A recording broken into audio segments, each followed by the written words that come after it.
Amen. Praise the Lord. Tayong mga kapatid ay kapunta sa ating pong communion. Talaga tayong lahat. Makinig sa mga salita na galing po sa Panginoon. Sabi ko dito, sa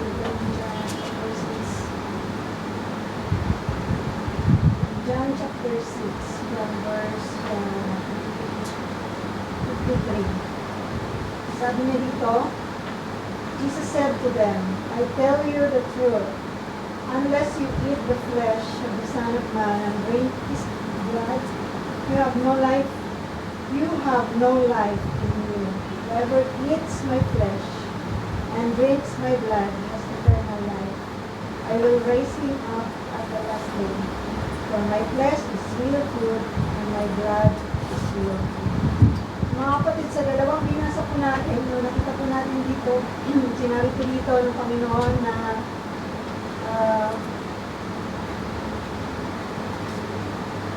Amen. sabi po ng Panginoon dito na una, no, sa 53, sinabi po niya dito na kung wala po tayo, hindi po natin kakainin yung kanya pong laman at iinumin yung kanyang dugo, wala tayong tunay na buhay. And another one, sabi niya, whoever eats my flesh and drinks my blood has eternal life. So it is a confirmation that if we are going to partake his flesh and drinks his blood, we will have eternal life. And sabi niya, I will raise him at the last day. So sabi ng Panginoon sa mga libro ng mga gospel, no, about the Last Supper, that He will come again to take us, at magkakaroon po tayo ng ating pong handaan sa kalangitan. But, ninanamnam niyo po ba yung mga salita, sabi ng Panginoong Jesus, kainin natin yung kanyang flesh, at inumin natin yung kanyang dugo. No? So, are you not surprise na ito pala yung offering ng Panginoon, no? Ito pala yung sinasabi niya. Sabi niya, for my flesh is real food and my blood is real drink. Parang pag iintindihin natin literal dito, parang tayo ay mga Dracula. Tingnan mo natin kung anong sinasabi dito ng Panginoon. Sabi dito, whoever eats my flesh and drinks my blood remains in me and I in Him. So we will have relationship sa ating Panginoon pag ganun po yung ating ginawa. Sabi dito, just as the living Father sent me and I live because of the Father, so the one who feeds on me will live because of me. So, nakita po natin mga kapatid kung sino daw yung kumakain. Sa Kanya ay mamumuhay na kasama niya. No? So talagang kainan to. Ito yung sinasabing nagkakainan. Sabi dito, this is the bread that came down from heaven. Your forefathers ate manna and died. But he who feeds on this bread, yung bread ng katawan ng Panginoong Jesus, will live forever. And if we are going to look other verses after that, yung mga tao po ay nagre-reklamo. Siyempre nga naman, kosher sila, mas papakainin sila ni Jesus ng kanyang sariling laman at dugo. No? So parang hindi yata tama to. So nagreklamo po sila.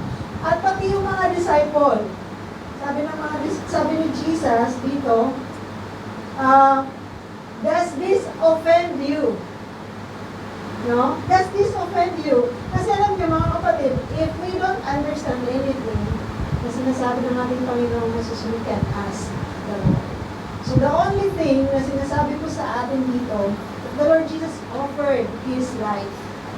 Binigay niya yung kanyang katawan, yung kanyang flesh, yung kanyang buong katawan, upang mabayubay sa krus at dumanak yung kanyang dugo para sa ating kaligtasan. So it is relationship. Ang ino-offer po niya is relationship. You have to share, no?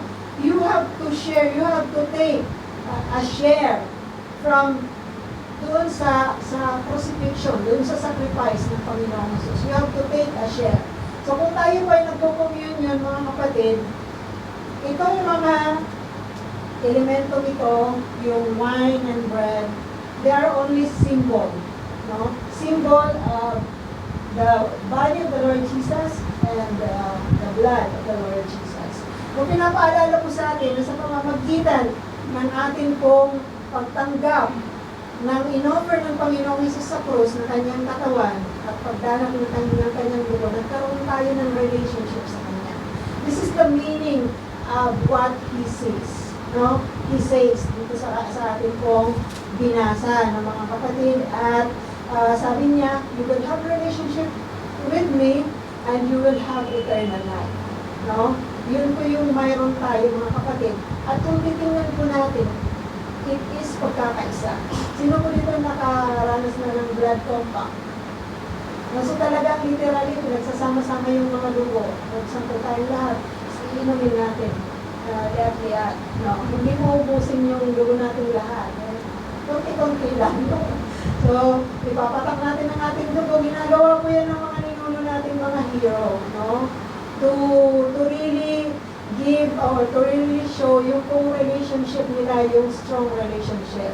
So, ganito din po yung point ng Panginoong Hesus dito, no, na tayo po ay iinom ng dugo ng Panginoong Hesus at kakain ng kanyang flesh. But these are symbols of His body na sinasabi ng Panginoong Hesus, I want an intimate relationship with you.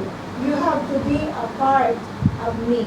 No, na makita mo sa buhay mo, dahil in-offer ko yung aking buhay, na makita mo na kung wala ako sa iyo, magugutom ka.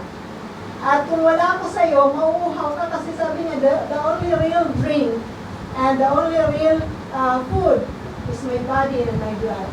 So dapat ganun po yung ating nararamdaman mga kapatid. Desperado tayo pag wala ang Panginoon sa atin. So it is what we are going to celebrate at sabi ng Panginoong Jesus, I will take you back with me, no? Sa mga panahon na tatawagin na babalik ako at kukunin ko kayo. So, ito mga paalala ito sa atin. We are doing this to remind ourselves that the Lord Jesus is so faithful sa kanyang promise and He will come back to take us sa kanya pong itinakdang panahon dahil we have that relationship with Him. No? So, ipanalangin po natin ito at tayo po ay pupunta dito sa harap upang tuwin po natin ang ating pong bread and wine. Let's pray. Heavenly Father, we thank you so much, Panginoon, sa paalala ninyo sa pamamagitan ng inyong pong mga salita na tunay nga, Ama, sa pamamagitan ng Panginoong Jesus, you have given us relationship. The intimate relationship that no one can take out from us, O Lord God. At ito po, Panginoon, ay ang pagtanggap sa sacrifice ng offering ng Panginoong Jesus ng kanya pong katawan at dugo sa krus upang kami ay malinis, Lord. Thank you for this bread and this wine, Lord, that symbolizes, Lord God, yung pong crucifixion, yung pong sacrifice ng Panginoong Jesus. And as we take, Panginoon, ito pong mga elemento nito, patuloy namin aalalahanin ang inyo pong ang ginawa ng Panginoong Jesus sa krus ng Kalbaryo. We thank you so much for that love, for that great love that you have showed us, that you have given us, Lord. Thank you. And we celebrate, Panginoon, your goodness sa gabi ito. Amen. Amen. Amen. So, tayo po lahat mga kapatid ay pumunta po tayo sa harapan. Kumuha po tayo ng ating pong bread and wine.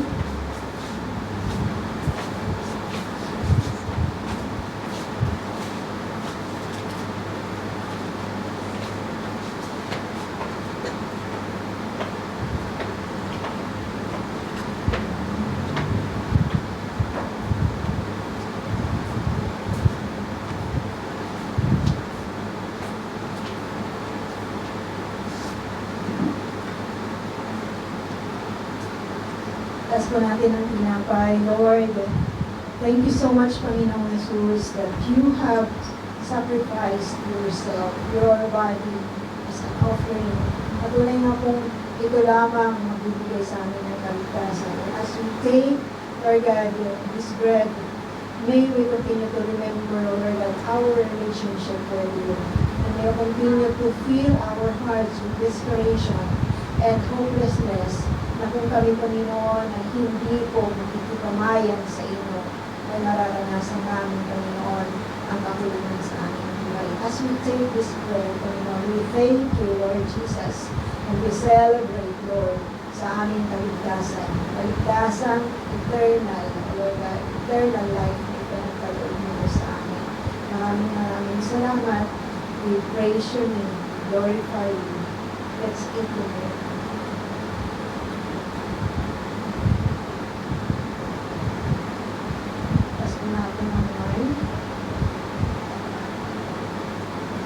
Lord Jesus, thank you that this wine, symbol of your blood, it washes our sins, Lord God.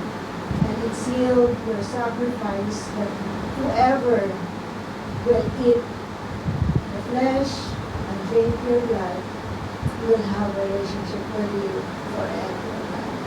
Maraming salamat, Panginoon Jesus. And truly we celebrate your goodness, your love for us, Lord, your mercy and your compassion for us, Lord God. As we drink this wine, oh Lord God, we remember that day that you are crucified and shed your blood for us. Thank you. Thank you that heaven and earth will honor that sacrifice and will honor us to be one who will enter heaven. Thank you so much. Let's drink that wine.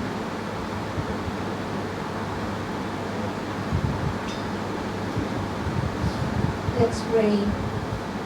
Heavenly Father, we continue to thank you, Lord, for the love. Sabi mo nga po sa inyong salita, you so loved the world that you gave your only begotten Son, that whoever believe in him will not perish, but have eternal life. And whoever will not believe is condemned, but those who believe is not condemned. Thank you for giving us freedom from sin. Dalangin po namin, napatuloy po namin, Panginoon, tunay na makita ang aming sarili. Natulad na kung lagi po, Panginoon, sineselebrate ang freedom namin mula sa mga kasalanan. Hindi yung freedom na gumawa ng lahat ng bagay kundi freedom, Panginoon.